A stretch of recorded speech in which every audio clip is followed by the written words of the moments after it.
اعوذ باللہ من الشیطان الرجیم، بسم اللہ الرحمن الرحیم۔ السلام علیکم پیارے ناظرین، ویورز، آپ دیکھ رہے ہیں مطلوب وڑائچ آفیشیل اور میں مطلوب وڑائچ آپ سے مخاطب ہوں۔ جناب، بہت سی معلومات، تب سے نیوز، خبریں اور ان پہ تجزیے کے ساتھ میں حاضر ہوں اور ہم آپ کے سامنے پیش کرتے رہتے ہیں اور آپ کے تعاون کا بھی ہم مشکور ہیں۔ آج خبریں بہت زیادہ ہیں۔ آج ہر خبر وہ جیسے کہتے ہیں نا گرم، وہ گرم تو ہے ہی، لیکن اس کے اثرات، اس کے مضمرات، اس کی جو سائیڈ افیکٹس، اور یا آپ کہہ لیں سادہ لفظوں میں، تو وہ بہت زیادہ ہے۔ آج کی خبریں ایک پل میں ایسی ہوتی ہیں، دوسرے پل میں ایسے ہو جاتی ہیں۔ یعنی خبر دینے والا خبر دے کے پریشان ہوتا ہے کہ میں نے تو ابھی چند منٹ پہلے یہ خبر دی اور ابھی یہ خبر بدل گئی۔ جیسے پریزیڈنٹ ٹرمپ صاحب نے ایک لمحہ پہلے کہا کہ میں 2 ویک تک ہم انتظار کریں گے، پھر اس کے بعد اگر نہیں میز پہ آیا ایران تو ہم اس کے خلاف شاید ایکشن بھی لیں۔ ہم خامنہ ای کو، وہ جو ان کے مذہبی پیشوا ہے، ان کو بھی مارنے کا بھی ہمارا کوئی پروگرام نہیں۔ یہ وہ بڑی اسٹیٹمنٹ لوگوں نے کہا چلو 2 ویک دیکھتے ہیں، 2 ویک جو ہے وہ ڈپلومیسی کر کے دیکھتے ہیں۔ کچھ سفارتی سطح پہ کوشش کرتے ہیں، کچھ کنٹریز نے سوچا، کچھ ممالک نے سوچا، مگر آج یورپ نے، آج مغربی قوتوں نے، آج ویسٹرن قوتوں نے یہ ثابت کر دیا کہ ویسٹرن قوتوں پہ کبھی بھی اعتماد نہیں کیا جا سکتا۔ ویسٹرن قوتیں ہمیشہ اپنے مفادات، اور جب وہ جہاں دیکھتی ہیں وہیں پہ وہ یا تو اٹیک کرنا مقصود ہوتا ہے تو اٹیک کر دیتی ہیں، قبضہ کرنا ہوتا ہے تو قبضہ کر لیتی ہیں، جان چھوڑانی ہوتی ہے تو جان چھوڑا لیتے ہیں۔ یہ اس کام میں نمبر 1 ہے۔ آپ دیکھیں ان کے وعدے کبھی ایفا ہوئے۔ وہ قطر کا جو ان کا USS انٹرپرائزز جہاز تھا، بڑا سا، جس میں پہنچ کے پاکستان کی مدد کرنی تھی اور انڈیا کے خلاف ہماری مدد کرنی تھی، وہ آج تک نہیں پہنچا۔ وہ بیچارے مر کھپ گئے۔ خود صدر اس دور کا جو نکسن تھا وہ مر گیا، وہ ہنری کسنجر مر گیا، وہ سارے مر گئے، وہ بیڑا ابھی تک پاکستان نہیں پہنچا یا پاکستان کے سمندروں میں نہیں پہنچا۔ تو ہاں، ان کی دوستیاں بھی بڑی عجیب۔ ان کے وعدے دیکھے، 4 دن پہلے ٹرمپ صاحب کہہ رہے تھے کہ ہم خان کو چھڑائیں گے، عمران خان کو یہ کریں گے، وہ کریں گے، ہمیں ووٹ ملے ہیں، میں پاکستانی سے پیار کرتا ہوں۔ 4 دن بعد اسی جناب سید عاصم منیر صاحب، ہمارے field marshal, chief of the army staff صاحب کو پاکستان کی ہسٹری میں 76 سالوں میں 70 سالوں میں پہلی دفعہ وائٹ ہاؤس میں بابردی بلا کے جناب ان کا استقبال کر رہے ہیں، ان کی کھانے کھلا رہے ہیں، پھر آئی لو پاکستان کے سلوگن چل رہے ہیں، اور اس کے ساتھ عجیب، یعنی جو چاہے حسن آپ کا کرشمہ ساز کرے، یہ والی بات ہے۔ اور پھر پاکستان تو کسی کام میں پیچھے نہیں رہتا۔ پاکستانی رجیم فارم 47 کی رجیم جو ہے، وہ تو ماشاءاللہ کسی کام میں، وہ تو اردلی، ان کو یار خواہ مخواہ کہنے کسی نے ایسے نام رکھ دیا، وہ اردلی تھوڑے ہیں۔ اردلی تو بیچارہ تابع دار ہوتا ہے۔ یہ تو تابع دار کیا خاک ہونا ہے، یہ تو جناب پاؤں میں لیٹے رہتے ہیں، پاؤں چاٹنے والے ہیں۔ یہ تو میں ترکی گیا تو ادھر کے سمندر میں ایک فش تھی، ایک چھوٹی چھوٹی مچھلیاں تھیں جو آپ کے جسم کو میں، وہ آپ کے پاؤں پہ، وہ گھٹنوں تک پانی میں وہ جاتے ہیں لوگ، تو ادھر آپ کو چمٹ جاتی ہیں۔ یہ تو وہ چمٹ جانے والی مچھلیاں ہیں جو جناب آپ کو چمٹ کے پھر آپ کے گلے لگ جاتی ہیں۔ تو یہ انہوں نے ان کو جناب نوبل انعام کے لیے نامزد کر دیا، کیونکہ نوبل انعام کے لیے کسی ملک کی قیادت بھی، کوئی دانشور بھی، کوئی سابقہ ایسا ایوارڈ ہولڈر بھی، کوئی بھی، مطلب جو جس کے پاس کچھ سماجی طاقت ہو، کچھ سرکاری طاقت ہو، وہ آپ کو ریکمینڈ کر سکتا ہے، وہ کسی کو بھی کر سکتا ہے۔ اور اس کی لسٹ میں ہر سال 100-200 بندے ہوتے ہیں، جن میں سے وہ کسی ایک کو، پھر ان کی کمیٹی جو ہے ناروے میں اس کی نوبل کمیٹی، وہ اس کو سلیکٹ ان سے منتخب کر لیتی ہے کوئی بندہ اور اعلان کر دیتی ہے. کبھی ایک ہوتا ہے, کبھی دو, کبھی 10 بندوں کو اکٹھا بھی نوبل انعام مل جاتا ہے. اب تک دنیا میں جو ہے وہ 585 یعنی 585 دفعہ یہ انعامات دیے جا چکے ہیں. یہ ایوارڈ دنیا میں نوبل انعام کے دیے جا چکے ہیں, جن میں کل جو ہے وہ 1000 کے قریب ہیں, 980 سم تھنگ لائک. تو ان لوگوں کو یہ انعامات مل چکے ہیں, جن میں جناب جو ہے 844 وہ مرد حضرات ہیں, اور خواتین عورتوں کے حقوق رکھنے والوں کو دیکھو, عورتوں کے انسانی حقوق اور عورتوں کے حقوق کے نام پہ سیاست کرنے والے, دنیا بھر میں رولا ڈالنے والوں کو دیکھو. ان میں صرف 844 مرد اور 48 صرف خواتین ہیں, جن میں 2 مسلمان ہیں. ان 48 خواتین میں بھی تھی ایک ملالہ یوسفزئی اور ایک ایران کی وہ آبادی, شیریں آبادی, وہ ہیں. تو وہ جناب اس کے علاوہ آج تک پاکستان کے صرف یہ 2 لوگوں کو ایوارڈ ملا ہے. ڈاکٹر عبدالسلام مرحوم, جن کا بہت بڑا نام ہے, جن کا ایک بہت بڑی ان کی خدمات ہیں, اور انہوں نے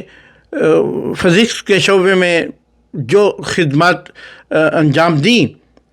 ان کو جناب اس سلسلے میں طبیعیات جسے ہم اردو میں کہتے ہیں, اس میں ان کو 1979 میں ایوارڈ ملا. اور پھر اس کے بعد ملالہ یوسفزئی کو جو ہے وہ یہ ایوارڈ 2014 میں ملا, 2014 میں. تو یہ تمام وہ یعنی مسلمان ٹوٹل جو ہیں تقریباً انور سادات مرحوم مصر کے صدر, یاسر عرفات فلسطین کے جو بانی ہیں, اور محمد العبادی, یاسین عبادی, محمد العبادی یہ ایجپشن ہے, انور سادات بھی ایجپشن تھے, یاسر عرفات فلسطین کے, اور شیریں عبادی جو ہے یہ ایران کی خاتون جو ہے, ان کو اس ایوارڈ سے نوازا گیا. تو یہ ان کی ہسٹری ہے, تھوڑی سی میں نے آپ کو بتانا ضروری سمجھی. اس کے علاوہ 4 امریکن جو ہے ان کو ایوارڈ یہ مل چکا ہے, جن میں پہلے روز ویلٹ ہیں صدر, پھر اس کے بعد جناب یہ جو ہے اوباما صاحب کو بھی مل چکا ہے. تو جناب یہ ایوارڈ جو ہے یہ ایک دو پاکستانیوں ڈاکٹر عبدالسلام, ملالہ یوسفزئی, ڈاکٹر عبدالسلام وفات پا چکے ہیں, جبکہ اس کے علاوہ بہت کم مسلمانوں کو یہ ایوارڈ ملا ہے, جن میں انور سادات مصر کے مرحوم صدر, اس کے علاوہ یاسر عرفات فلسطین کے مرحوم بانی, اور اس کے علاوہ شیریں عبادی ایک دانشور ہیں ایران کی, ان کو, اور اس کے علاوہ جو ہے محمد العبادی یہ مصر کے ایک جو ہے دانشور تھے, ان کو یہ ایوارڈ مل چکا ہے. جبکہ جیسے میں نے بتایا کہ 844 مردوں کو اور 48 خواتین کو یہ ایوارڈ مل چکا ہے, جبکہ 24 دنیا کی آرگنائزیشن NGOs ہیں جن کے نمائندوں کو یا جن کو یہ اس ایوارڈ سے نوازا جا چکا ہے. تو جناب اس سلسلے میں 4 امریکی صدروں کو یہ ایوارڈ بھی مل چکا ہے, جن میں صدر روز ویلٹ ہیں, جن میں صدر ولسن ہیں, جن میں صدر جمی کارٹر ہیں, جن میں صدر اوباما ہیں, اور ان کو بھی اس ایوارڈ کے لیے یہ ایوارڈ مل چکا ہے. لیکن نامزد بہتوں کو کیا جاتا ہے, ہر سال کسی نہ کسی کو نامزد کر دیا جاتا ہے, لیکن یہ ضروری نہیں کہ جس کو نامزد کیا جائے اس کو ہی ملے. نامزد تو ہر ملک اپنی طرف سے کسی نہ کسی کو ریکمینڈ کر کے نام بھیج دیتا ہے ہر سال. اچھا, تو اب آتے ہیں ہم آپ کو یہ بتانے کہ پاکستان نے جناب ریکمینڈ کیا ہے اس سال کے، کیونکہ انہوں نے اپنا پریزیڈنٹ ٹرمپ صاحب نے پاکستان اور انڈیا کے درمیان ایک ایٹمی جنگ کو ہوتے ہوتے بچایا ہے، اس لیے انہیں اس انعام کے لیے نامزد کیا جانا چاہیے۔ تو پاکستان نے یہ فائل کی ہے، درخواست اپنی پٹیشن فائل کی ہے نارویجن نوبل انعام کمیٹی کے آگے۔ تو نوبل انعام والوں نے ساری درخواستیں لے لیتے ہیں، پھر ان کی ان کے کرائٹیریاز ہوتے ہیں، ان کے پیرامیٹرز ہوتے ہیں، ان کے اپنی اس کے مطابق پھر وہ فیصلہ کرتے ہیں۔ سب سے پہلے آپ کو یہ بتاؤں کہ یہ انعام سب سے پہلے 1900 میں 1900 میں پہلی دفعہ دیا گیا تھا، اور یہ الفریڈ، جسے آپ الفریڈ بھی کہہ سکتے ہیں، الفریڈ نوبل ایک کیمیا دان تھے، بہت بڑے کیمیا دان تھے، بہت بڑے شہرت پائی، نام کمایا، پیسہ کمایا، اور ان کے پاس اتنی دولت اکٹھی ہوگی کہ اپنے زمانے کے چند امیر آدمیوں میں ان کا شمار ہونے لگا۔ سویڈن سے ایکچولی ان کا تعلق تھا۔ پھر جناب انہوں نے کیا کیا کہ انہوں نے اپنی وفات سے پہلے اپنی ول لکھی، اپنی وصیت لکھی۔ وصیت میں یہ کہا کہ یہ میری دولت جو ہے، ہر سال کسی ایک شخص اس کو جس نے امن کے لیے، جس نے سائنس کے لیے، جس نے انسانی ترقی کے لیے، جس نے صحت کے لیے، جس نے دوائیاں ایجاد کی ہوں، میڈیسن ایجاد کی ہو، جس نے امن کے لیے کچھ کیا ہو، جس نے اس معاشرے کے لیے سماجی طور پہ کچھ کیا ہو، جس نے علم کا ایوارڈ، صحت کا، ساری چیزوں میں جن شعبوں میں آپ مناسب میں ہر سال جس کسی کو بھی ایوارڈ دینا ہے اس کو میرے ان پیسوں سے ایوارڈ دیا جائے، اور ان پیسوں کو ایک ٹرسٹ کی صورت میں انویسٹ کر دیا جائے، تاکہ یہ اس شخص کو ایوارڈ کے ساتھ ایک معقول سی رقم بھی ملتی ہے، اور پھر ایک مشاہرہ بھی لگ جاتا ہے، وظیفہ ٹائپ۔ تو اس کی کچھ خاص اہمیت یا اس کی کوانٹٹی بہت بڑی نہیں ہوتی کہ جس کو یہاں پہ ڈسکس کیا جا سکے، یا ان لوگوں کے لیے جن کو ملتا ہے ان کے لیے تو ان کو بالکل ہی حیثیت نہیں ہوتی اس پیسے کی یا اس انعام کے ساتھ جو رقم دی جاتی ہے۔ اصل مسئلہ تو اسے ایوارڈ کا ہوتا ہے، جیسے نشان حیدر ایک چھوٹا سا سکہ ہوتا ہے اس کا سونے کا، گولڈ کا، لیکن نشان حیدر کن خوش نصیبوں کو ملا ہے آج تک پاکستان میں؟ 8 راؤنڈ جو ہے وہی ہے نا، باقی تو فوج کے ہر وقت 8-9 لاکھ کی فوج ہوتی ہے، تو 8-9 لاکھ فوج میں سے صرف ان 8 لوگوں کو ملا ہے، اور 8-9 لاکھ کی فوج صرف وہی نہیں چلی آ رہی، آتے ہیں جاتے ہیں لوگ، یہ اس طرح اب تک کروڑوں لوگ پاک فوج سے ریٹائر ہو کے جا چکے ہیں۔ تو یہ ایک بڑے آنر کی بات ہوتی ہے، یہ بڑے نصیب کی بات ہوتی ہے۔ تو جناب اب آ جاتے ہیں کہ مجھے کل ادھر چلتا ہوا الفریڈ نوبل صاحب کی مجھے روح نظر آئی۔ میں مسیساگا میں پھر رہا تھا، گھوم رہا تھا اسکوائر 1 کے قریب، تو مجھے یہ لگا کہ یہ کوئی دیکھا بھلا آدمی ہے۔ میں نے پوچھا آپ وہ؟ کہتے ہاں میں الفریڈ نوبل ہوں۔ میں نے کہا اچھا آپ الفریڈ نوبل ہو، تو پھر تم نے یہ کیا کیا اس سال؟ تم اس کو دیے جانے والے ہو جو شخص جنگیں کرا رہا ہے، جس نے ایران پہ حملہ کر دیا، جس نے پوری دنیا کو اپنی دہشت سے ادھر کا ادھر لڑا کے، اور جس نے ظالموں کو سپورٹ کرتا ہے، مظلوموں کی بجائے ظالموں کو سپورٹ کرتا ہے۔ خود اس کے گھر سے آوازیں اٹھ رہی ہیں، خود بل کلنٹن اور پوری ڈیموکریٹک پارٹی اور اس کی اپنی پارٹی میں سے لوگ علم چاہ رہے ہیں کہ غیر قانونی اقدام ہے، وہ پارلیمنٹ کی اجازت کے بغیر کر ہی نہیں سکتے تھے پریزیڈنٹ ٹرمپ ایران پہ حملہ۔ تو الفریڈ نوبل کی نظریں نیچی تھیں، وہ کہنے لگا کہ کاش میری آواز ہوتی، میں دنیا کو بتا سکتا کہ یہ میرے نام پہ یہ جو دھندا چل رہا ہے، اور یہ بھی وقت آنا تھا کہ مجھے اس شخص کے گلے میں یہ میں نے میڈل کی صورت میں ڈالا جانا تھا، میں نے کہا فکر نہیں کرو، دنیا کے عوام ابھی اتنے بے حیث نہیں ہوئے، دنیا کی قیادتیں اور جو آپ کی کمیٹی ہے وہ ابھی اتنی بے حیث نہیں ہوئی کہ آپ کو اس پریزیڈنٹ ٹرمپ کے گلے میں ڈال دیں یہ میڈل۔ الفریڈ نوبل سے میری اس ملاقات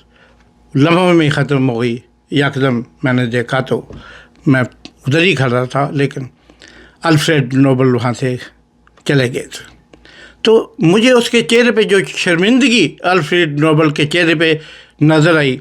مجھے وہ دیکھ کے قطعاً حیرت نہیں ہوئی۔ ویسے میں یہ آپ کو بتاتا چلوں کہ یہ جو صاحب جن کا ابھی میں نے ذکر کیا کہ الفریڈ جو تھے نوبل، یہ سویڈن کے شہری جو تھے، کیمیا دان جو تھے، ان کی بڑی بڑی خدمات ہیں، اور سب سے بڑی خدمت ان کے سلے میں جو آتی ہے یا ان کے حصے میں جو آتی ہے یا جن کا ذکر یہ جس کی وجہ سے مشہور ہوئے، جس کی وجہ سے دنیا کی نظروں میں آئے، جس کی وجہ سے انہوں نے دنیا میں آج نہ ختم ہونے والا نام چھوڑ گئے ہیں اپنے پیچھے اور ان کی پتہ ہے آپ کو یہ سن کے حیرت ہوگی کہ ان کا سب سے بڑا کارنامہ یہ تھا کہ انہوں نے ڈائنامیٹ ایجاد کیا تھا، یعنی بارود، یعنی جو شخص بارود کا موجد ہو، بمب کا گولی اسی سے آگے تیار ہوئی۔ جو شخص ڈائنامیٹ کا، یہ 1833 میں پیدا ہوا تھا الفریڈ نوبل، 1833 میں یہ پیدا ہوئے تھے، اور ان کا سب سے بڑا کارنامہ بارود ایجاد کرنا تھا۔ ڈائنامیٹ کے موجد ہیں، اس لیے ان کو دنیا بھر میں اعلیٰ سائنسدان مانا گیا، اور جس نے قتل کرنے والا، جس نے دنیا کو برباد کرنے والا بمبوں کی، مطلب بم کسی چیز کا نام تو نہیں ہے، بم کے اندر بارود ہوتا ہے نا، بارود سے بم بنتا ہے نا، تو جو بارود اور بمبوں کا خالق تھا، باپ تھا، اس کا نام الفریڈ نوبل ہے، اور اس کا ایوارڈ ایک حساب سے تو ٹرمپ کو ملنا ہی چاہیے، کیونکہ وہ واقعی، اور یہ آج تک جن کو بھی ملا ہے ان کے لیے میں نہیں سمجھتا کہ کوئی بڑے فخر کی بات ہے، یہ ان کے لیے بھی سوچنے کا مقام ہے کہ ہمیں بارود کے موجد نے، ڈائنامیٹ کے موجد نے، بانی نے، فاؤنڈر نے کے نام پہ ہمیں جو ایوارڈ ملا ہے اس کی وقت یہ ہے۔ ابھی میں کچھ دوستوں سے اس سلسلے میں بات کر رہا تھا کہ یار یہ مجھے بھی فون آ رہے ہیں پاکستانی میڈیا کے، انڈین میڈیا کے، اپنی زبان بولنے والے تقریباً سارے میڈیا کے لوگ رابطے میں رہتے ہیں، جرمن میڈیا سے میرا تعلق ہے، ادھر سے، تو دوست آپس میں ہم شیئر کرتے ہیں باتیں، جو نیوز ہوتی ہیں یا ان پہ جو اپنی ریسرچ ہوتی ہے، ایک دوسرے سے شیئر کرتے ہیں، تو مجھ سے پوچھتے ہیں کہ آپ کیا سمجھتے ہو کہ یہ اب بھی پاکستان کی گورنمنٹ کو اس پہ کوئی ندامت نہیں؟ میں نے کہا کہ بھائی جان، شرم تو آنی جانے والی چیز ہے ان لوگوں کے لیے جن لوگوں نے اس کو نامزد کیا، جن لوگوں نے پاکستان کے قوانین کی، پاکستان کے خزانے کی، پاکستان کے قومی خزانے کی، قومی پراپرٹی کی، قومی ملکیت کی، قومی ایسٹ کی، اثاثوں کی دھجیاں اڑائیں، پاناما تک جس کی دھومیں پھیل گئیں، بین الاقوامی ایجنسیوں نے جن کو قصوروار ٹھہرایا، اور پھر وہ ڈھیل ہو کر پارلیمنٹ کے فلور پہ کہہ رہے ہیں کہ ہم نے یہ اس کے کوئی بھی کاغذات ہم پیش کرنے کے مجاز نہیں ہے، ہمیں امیونٹی حاصل ہے۔ یعنی جس معاشرے میں، جس قانون میں سکم رہ جائے، جس قانون میں یہ گنجائش ہو کہ چوروں، ڈاکوؤں، لٹیروں، قاتلوں کو امیونٹی دے کر ان کو معاف کیا جا سکے یا ان کو نظر انداز کیا جائے، اس معاشرے نے کبھی ترقی نہیں کرنا ہوتی. تو ہمارے معاشرے میں ہماری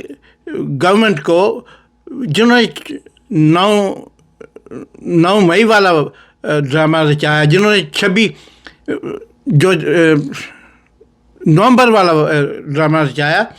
وہ شخص آج ان کی کیبنٹ میں وزیر داخلہ ہے، انٹیریئر منسٹر ہے، اور یقیناً اس کو ان کی پشت پناہی شامل تھی. اور آج 26 نومبر کو خون کی ہولی کھیلنے والے، آج 9 مئی کو پلاننگ کرنے والے، فوجی عمارتوں پہ حملہ کرنے والے، پاکستانی فوج کو بدنام کرنے والے، دراصل یہ وہ لوگ ہیں جو گجرانوالہ کے جلتھا میں بلند و بانگ دعووں کے ساتھ کہتے ہیں کہ ہم فوج کو نیچا دکھائیں گے، ہم ایسی فوج ہمیں نہیں چاہیے. جو کہتے ہیں کہ آپ ISI کو سویلائز کر دیں، کسی اس کا جو چیف ہے کوئی ایک عام عابد شیر علی ہونا چاہیے یا رانا ثناء اللہ ہونا چاہیے. اور جو جناب ان کے خواجہ آصف صاحب ہیں، وہ پارلیمنٹ کے مقدس فلور پر کھڑے ہو کر پوری دنیا نے وہ کلپ دیکھا ہے جس میں وہ کہتے ہیں کہ یہ فوج ہمیں کھا گئی ہے، یہ لوٹ گئی ہے، یہ مار گئی ہے، یہ پاکستان کو تباہ کر گئی ہے، یہ پاکستان ان کی پتلونیں اتاری گئی ڈھاکہ میں، یہ ہوا وہ. آج وہ اسی فوج کے زیر اثر، آج وہ اسی فوج کی زیر کمان پاکستان کے وزیر دفاع ہیں، ڈیفینس منسٹر ہیں. اللہ، یعنی اس سے زیادہ آپ کیا توقع کر سکتے ہیں؟ یہاں پہ نوبل والا بیچارہ جو ہے الفریڈ، وہ کیا کرے گا؟